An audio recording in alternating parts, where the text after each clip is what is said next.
ፊልሙ የሚጀምረው ጆንጎ በተባለ ሰው ነው። እሱም በሚያስደንቅ ቁመቱና ሙያዊ ብቃቱ የሚደነቅ ተወዳጅ አብራሪ ነው። ጆንጎ ታዋቂ ለሆነ የአየር መንገድ ይሰራል። በማህበራዊ ሚዲያ ላይ ያለው ተከታይ እየጨመረ በመምጣቱ ዝናው የበለጠ ከፍ ብሏል።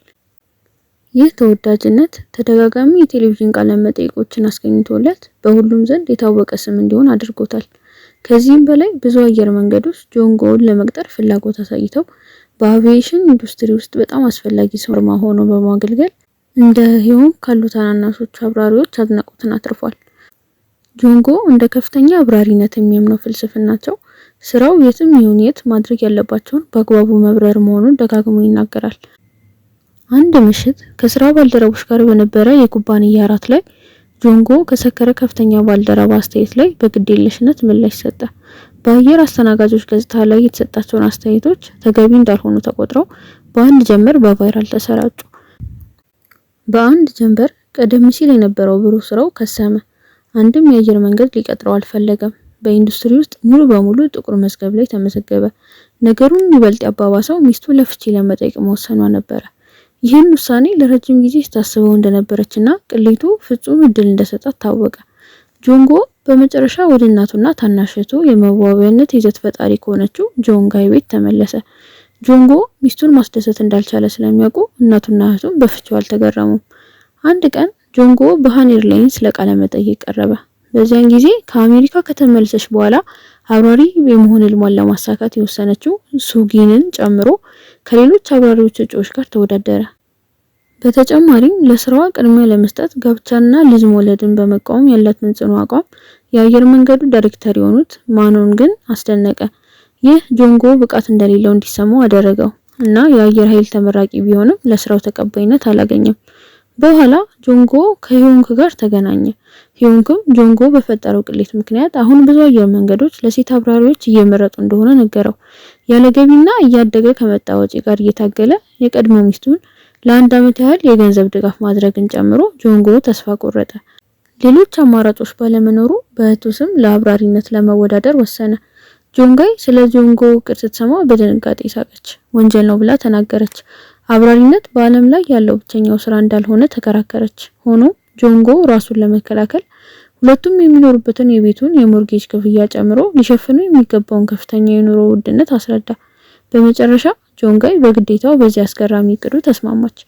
ጆንጎ እንዲለወጥ ለመርዳት ጆንጋይ የመዋቢያ ክህሎቷን ተጠቅማ ሴትነት ያለው መልክ ሰጠችው። መጀመሪያ ላይ የፕላስቲክ ቀዶ ጥገና ሕክምና ብትጠቁመው በቂ ገንዘብ አልነበራቸውም። ለመደበቂያው ተስማሚ የሆኑ አዲስ የውስጥ ሱሪዎችንም ገዙ። ለውጡ ይበልጥ አሳማኝ ለማድረግ የመጨረሻው ንክኪ ጥንድ የውሸት ጡቶችን ነበረ። ሰው ሰራሽ የጡት ማስገቢያዎችን ከለበሰ በኋላ ጆንጋይ እንደ ሴት ሆኖ ፍጹም ገጽታ እንዲኖረው ጆንጎን ወደ ፀጉር ማስወገጃ ሳሎን ወሰደችው። በውጤቱ ጆንጎ በሰውነቱ ላይ ያለውን ፀጉር በሙሉ ማስወገድ ነበረበት። ብዙም ሳይቆይ ጆንጎ አሁን ጆንጋይ መስሎ በሃን ኤርላይንስ ለስራ ቃለ መጠይቅ ቀረበ። በመጠባበቂያ ክፍል ውስጥ ቀሚስ ለብሶ ቢሆንም እግሮቹን ዘርግቶ በመቀመጥ ሳያውቅ የውስጥ ሱሪውን አሳየ። ስህተቱን የተረዳው ጆንጎ ወዲያውኑ አኳኋኑን አስተካከለ። ሴት መስሎ መስራት እንዳለበት አስታውሶ ከዚያ በኋላ ብዙም ሳይቆይ ጆንጎ ለስራው ከሚወዳደረው ጓደኛው ጋር ሲያወራ ከነበረው ሂዩንግ ጋር ተገናኘ። ሂዩንግ የጆንግ ሚፊት የተለመደ መስሎት ነበረ፣ ግን ማን እንደሆነ ሊለይ አልቻለም። አደጋ ተሰምቶት ጆንጎ ይቅርታ ጠይቆ ወደ መጸዳጃ ቤት እንደሄደ አስመስሎ ጠፋ። በቃለ መጠይቁ ወቅት ጆንጎ በጣም ከመረበሹ የተነሳ እውነተኛ ማንነቱ ይጋለጣል ብሎ ፈራ። በፈጠረው የበረራ ታሪክ ውስጥ ያሉትን ክፍተቶች ለመሸፈን ሩቅ በሆነች ባልታወቀች ደሴት ላይ የበረራ ልምድ እንዳለው ተናገረ።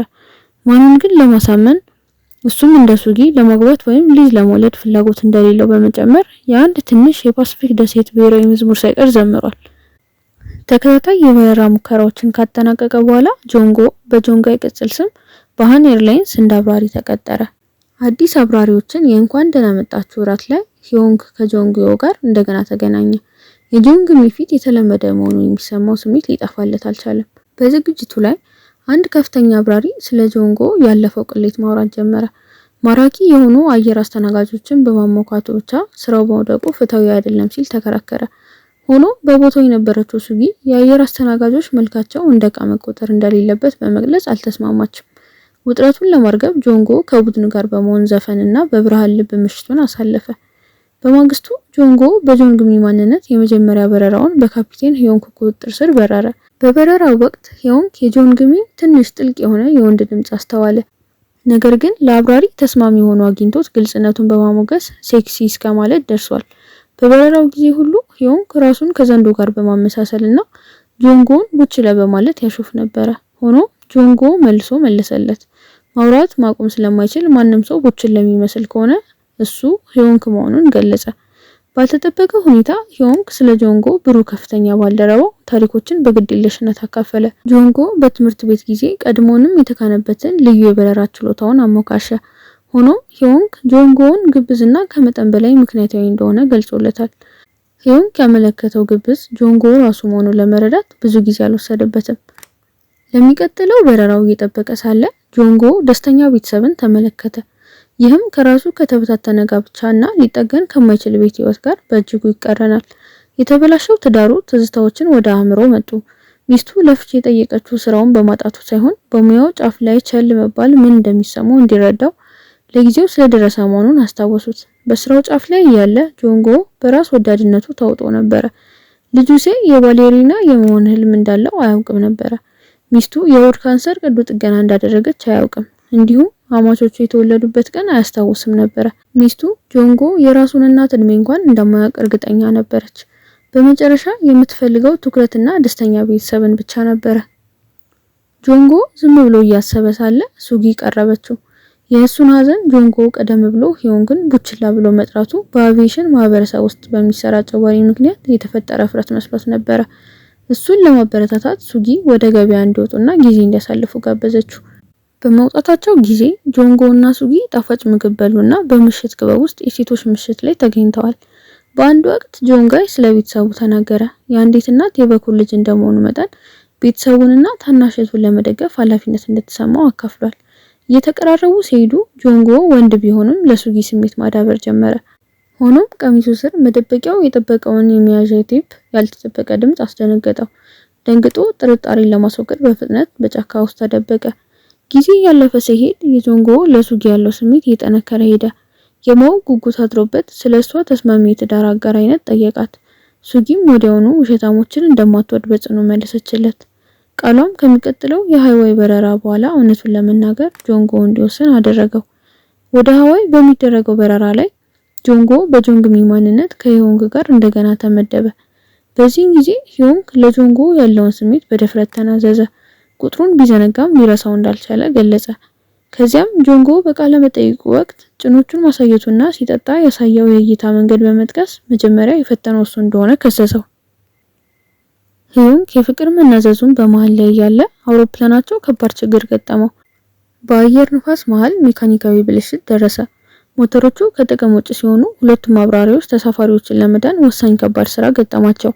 ሁኔታው አሳሳቢ በሆነ ጊዜ ሂዮንግ ጆንጋይ በእውነቱ ጆንጎ ተመስሎ የነበረችውን ለማረጋጋት ሞከረ።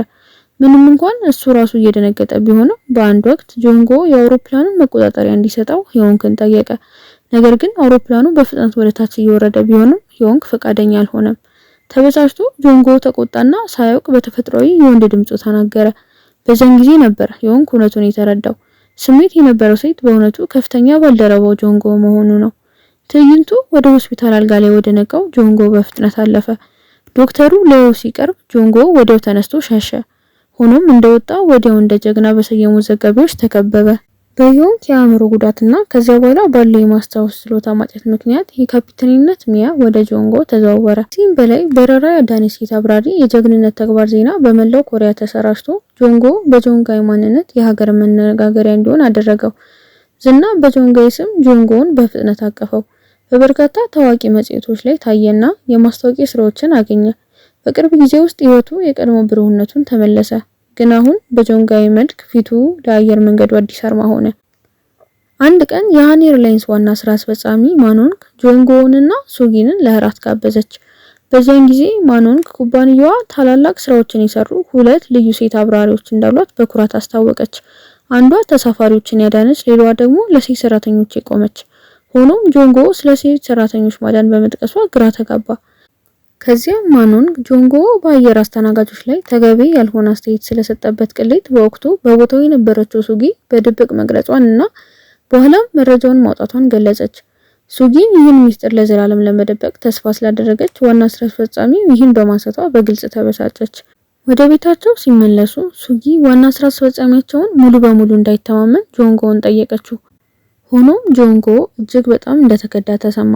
ቅሌቱ በተፈጠረበት አብራሪ ላይ የሚያስከትለውን መዘዝ አስቦበት እንደሆነ በመጠየቅ ሱጊንን ገጠማት። በዚያን ጊዜ ጆንጎ ይህን መዘዝ ትዳሩን፣ የልጁን የማሳደግ መብትና ስራውን እንዳስከፈለው ገለጠ። በመራራነትና ብስጭት ጆንጎ አሁንም በጆንጋይ መልክ ሱጊንን ዝም አድርጎ ጥሏት ሄደ። ከዚያ በኋላ የተወሰነ ጊዜ ሲያልፍ ጆንጎ ከበራራ እረፍት ላይ ያለ ከልጁ ሴ ጋር ጥራት ያለው ጊዜ ሲያሳልፍ ታይቷል። ሰላማዊ ቀኑ ሱጊ ቤት መምጣት እንደምትፈልግ በሚገልጽ መልእክት ተቋረጠ። ደንግጦ ጆንጎ በፍጥነት ወደ ቤት ሄዶ ሱጊ ከመድረሷ በፊት ወደ ጆንግሚ ማንነት ተለወጠ። ሱጊ ከቀድሞ ውይይታቸው በኋላ ጆንግሚ ተበሳጭታበታለች ብላ ስለተሰማት እንደምትጎበኝ ገለጸች። በድንገት የጆንጎ እናት ደረሰችና ፍርሃት ነገሰ። ጆንጎ ማንነቱ ይገለጣል ብሎ ፈራ። ነገር ግን እናቱ በድብቅ ልጇ መሆኑን ሳታውቅ ከጆንጋይ ጋር ፎቶ እንዲያነሳት ብቻ ጠየቀች። እንደ ጆንጋይ ያለ ዝነኛ ሰው በአካባቢያቸው መቆየቷን ስትረዳ ተደሰተች።